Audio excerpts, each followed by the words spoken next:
The City Coat of Arms by Franz Kafka. At first, all the arrangements for building the Tower of Babel were characterized by fairly good order. Indeed, the order was perhaps too perfect. Too much thought was given to guides, interpreters, accommodations for the workmen, and roads of communication, as if there were centuries before one could do the working. In fact, the general opinion at that time was that one simply could not build too slowly.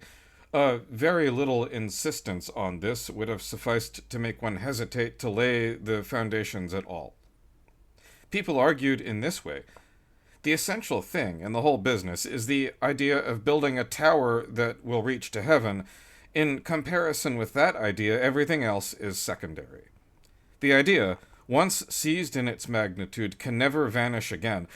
So long as there are men on the earth, there will be also the irresistible desire to complete the building. That being so, however, one need have no anxiety about the future. On the contrary, human knowledge is increasing. The art of building has made progress and will make further progress. A piece of work which takes us a year may perhaps be done in half the time in another 100 years, and better done, too, more enduringly. So why exert oneself to the extreme limit of one's present powers? There would be some sense in doing that only if it were likely that the tower could be completed in one generation, but that is beyond all hope. It is far more likely that the next generation, with their perfected knowledge, will find the work of their predecessors bad and tear down what has been built so as to begin anew. Such thoughts paralyzed people's powers, and so they troubled less about the tower than the construction of a city for the workmen. Every nationality wanted the finest quarter for itself, and this gave rise to disputes, which developed into bloody conflicts. These conflicts never came to an end. To the leaders they were a new proof that, in the absence of the necessary unity, the building of the tower must be done very slowly, or indeed preferably postponed until universal peace was declared. But the time was spent not only in conflict.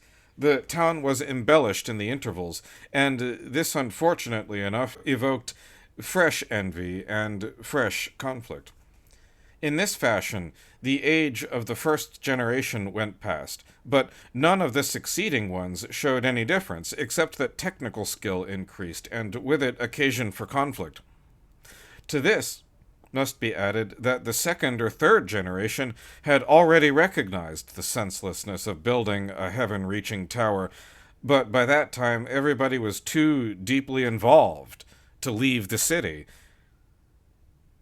All the legends and songs that came to birth in that city are filled with longing for a prophesied day when the city would be destroyed by 5 successive blows from a gigantic fist. It is for this reason, too, that the city has a closed fist on its coat of arms.